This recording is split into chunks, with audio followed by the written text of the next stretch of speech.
نحمد الله سبحانه وتعالى على أن بلغنا رمضان وعلى أن بلغنا العشر الأواخر منه.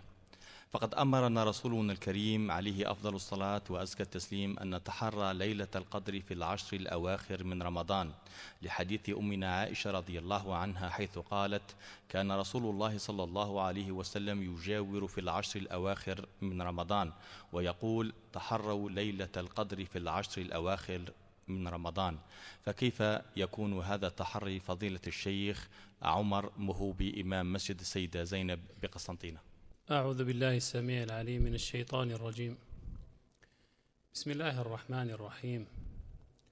الحمد لله حمدا كثيرا طيبا مباركا فيه، يليق بجلال وجهه وعظيم سلطانه. أشهد أن لا إله إلا الله وحده لا شريك له، أشهد أن سيدنا وحبيبنا محمدا عبده ورسوله، القائم له بحقه وأمينه على وحيه وخيرته من خلقه. اللهم صل وسلم وزد وبارك عليه وعلى آله وصحبه ومن تبع هديه واقتفى أثره وسلك طريقه إلى يوم الدين. أما بعد، أيها الأفاضل، أيها الأكارم، السلام عليكم ورحمة الله تعالى وبركاته. حياكم الله وبياكم وجعل جنات الفردوس مستقركم ومثواكم، والله نسأل سبحانه أن يجعل لقاءنا هذا وجمعنا هذا جمعا معصوما، وتفرقنا من بعده تفرقا معصوما، وألا يجعل فينا ولا من بيننا شقيا ولا محروما. بادئ ذي بدء أشكر الإخوة القائمين في الإذاعة على هذا النشاط الطيب المبارك، وأسأله سبحانه أن يجعله في ميزان حسناتهم. ويشرفني أن أجلس مع إخواني وأحبابي في بيت من بيوت رب العزة سبحانه، وهي أحب البقاع إلى الله تبارك وتعالى. ومسرور أن ألتقي بأخي الأستاذ الشيخ الداعية محي الدين بوزيان، جزاه الله خير الجزاء. رمضان أيها الأفاضل نعمة عظيمة من نعم رب العزة سبحانه علينا معشر المؤمنين، وقد أخبرنا صلى الله عليه وسلم عن هذه النعمة، وقال بمحلوف رسول الله، أي والله بمحلوف رسول الله صلى الله عليه وسلم: ما أتى على المؤمنين شهر خير لهم من رمضان. يعني سبحان الله، لما تقرأ هذا الحديث والرسول صلى الله عليه وسلم يقسم أنه لم يأتي على هذه الأمة وعلى معشر المؤمنين شهر خير من رمضان، تعلم أننا والله في نعمة عظيمة، نعمة رمضان. وما أدراك ما رمضان. رمضان أيها الأحبة الأفاضل، الله تبارك وتعالى جعل هذا الشهر فيه أنزل خير كتبه سبحانه جل في علاه، القرآن الكريم. شهر رمضان الذي أنزل فيه القرآن كما تلا شيخنا الكريم. ورمضان أيها الأحبة الأفاضل، الله تبارك وتعالى جعله سببا وطريق لمغفرة الذنوب. وما أحوج المسلم أن تغفر ذنوبه وأن تكفر سيئاته. من صام رمضان إيمانا واحتسابا غفر له ما تقدم من ذنبه. ولهذا النبي صلى الله عليه وسلم لما صعد المنبر وأمن ثم أمن والصحابة يسمعون، ولم يعلموا على أي دعاء يؤمن النبي صلى الله عليه وسلم، ثم أخبرهم الحبيب صلى الله عليه وسلم أن جبريل أتاه وقال له: ورغب أنف عبد أدرك رمضان ولم يغفر له. يعني خسران عظيم، خسران عظيم أن الإنسان يبلغه رب العزة سبحانه شهر رمضان، ويدخل عليه رمضان وهو حي، ويخرج عليه رمضان وهو حي يتنفس يرزق، ثم بعد ذلك بعد هذه النعمة، نعمة رمضان، الله لا يغفر له. كيف في شهر تفتح فيه أبواب الجنة وتغلق فيه أبواب النار لا يغفر للعبد المؤمن؟ ولهذا قال عليه الصلاة والسلام: آمين. يعني رغم أنف هذا العبد وخسر وخاب الذي لا يغفر الله عز وجل له في رمضان. ومما الله عز وجل فضل به هذا الشهر هذه الليلة الكريمة التي نتحدث عنها، ليلة القدر. والله نوه بها فقال: وما أدراك ما ليلة القدر. هذا للتنويه، ليبين الله قدرها وشرفها ومنزلتها. والعلماء قالوا ليلة القدر، القدر هنا من الشرف والمكانة والمنزلة العالية، هي في حد ذاتها ذات منزلة وذات قدر وشرف.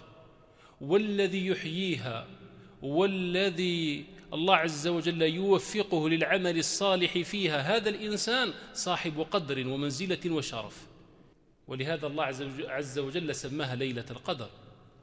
وقال جمع من سادتنا العلماء: القدر هنا بمعنى التضييق. قال تعالى: ومن قدر عليه رزقه فلينفق مما آتاه الله، يعني من ضيق عليه في الرزق. وقالوا التضييق إما أن يكون بسبب الإخفاء، وأن التضييق هنا بمعنى الإخفاء، أن الله أخفاها، وهذا معنى التضييق. قالوا، وذكر هذا جمع من سادتنا، أن التضييق هنا هو حقيقي، حيث أن الأرض وأن الدنيا تضيق في هذه الليلة بالملائكة التي تنزل. وقال آخرون: القدر من القدر بالفتح، لأن الله عز وجل يقدر فيها الأمور، فيها يفرق كل أمر حكيم. فهذه الليلة لها منزلة عظيمة ولها قدر عظيم جدا، لا ينبغي للمسلم أن يغفل عنها. المسلم لا ينبغي أن يغفل عن أي لحظة في حياته، ليجعلها لله ويجعلها مع الله. قل إن صلاتي ونسكي ومحياي ومماتي لله. فالأصل هكذا المسلم. فما بالك إذا علم أن هذه الليلة هي ليلة واحدة، دقائقها معدودة، ساعاتها معدودة، الله جعلها خير من 1000 شهر، خير من عبادة 83 سنة ويزيد. فإذا علم الإنسان هذا قال: سبحان الله، كيف تفوتني هذه الليلة. وسيدنا محمد صلى الله عليه وآله وسلم اعتكف مرة 10 الأولى من رمضان، 10 الأولى حتى أنهاها، ثم اعتكف 10 الوسطى حتى أنهاها، وكل هذا لعله يدرك ليلة القدر، يتحرى ليلة القدر صلى الله عليه وسلم. فلما أنهى 10 الوسطى قال للصحابة، قال: التمسوها في 10 الأواخر، ودعاهم وحثهم على الاعتكاف في هذه 10، يعني ما دام لم تظهر في 10 الأولى وفي 10 الثانية فالتمسوها في هذه 10 الأواخر المتبقية. وجاء في حديث آخر، حديث صحيح، أن النبي صلى الله عليه وسلم خرج ليخبر الناس بوقت ليلة القدر، وأن جبريل جاء ليعلمه بوقتها، ولعل الحديث سيأتي عن حكمة إخفائها. قال الراوي: فتلاح فلان وفلان، رجلان من رجال المدينة صحابيان، تخاصما وتشاحنا، فالله عز وجل رفع هذه الليلة والعلم بها وجعلها ليلة مخفية. يحرص المسلم أن يتحراها. طيب، كيف أتحرى ليلة القدر؟ هل أبقى جالسا وأنظر في السماء، أنظر في النجوم عن أي شيء سيحدث، ماذا سيمكن أن يتغير في الكون؟ هذا هو التحري المقصود به؟ لا، المقصود يا إخواني أن يجعل الإنسان هذه الليالي التي يغلب ظنه أن ليلة القدر فيها أن يجعلها مليئة بطاعة الله. هكذا تحرص طيلة حياتك، لكن هنا حرصك يزداد. الله قال: والعصر إن الإنسان لفي خسر إلا الذين آمنوا وعملوا الصالحات.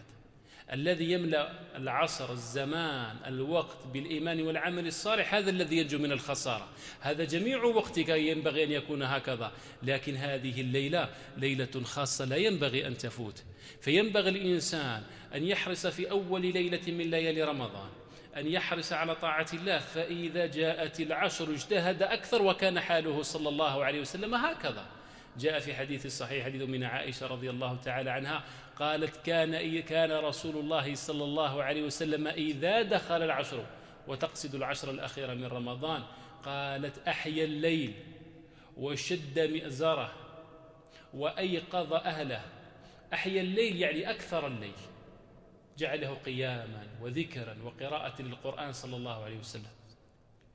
وشد مئزره قالوا هذه كناية عن اجتهاده في العبادة أكثر مما يجتهد فيما سواها، وقالوا كناية عن اعتزاله للنساء ولزوجاته صلى الله عليه وسلم. قالت: وأيقظ أهله، كان يأمر من يوقظ الزوجات، زوجات النبي صلى الله عليه وسلم أمهات المؤمنين، يقول: أيقظوا صواحب الحجر، يعني يقظ فلان وفلان وفلان. يمر على فاطمة وعلي يقول وهو يطرق بابهما، صهره وابن عمه وهذه ابنته عنده، يطرق بابهما ويقول: ألا تقومان فتصليان؟ ويحث الناس على أن يتحروا هذه الليلة في هذه الليالي بطاعة رب العزة سبحانه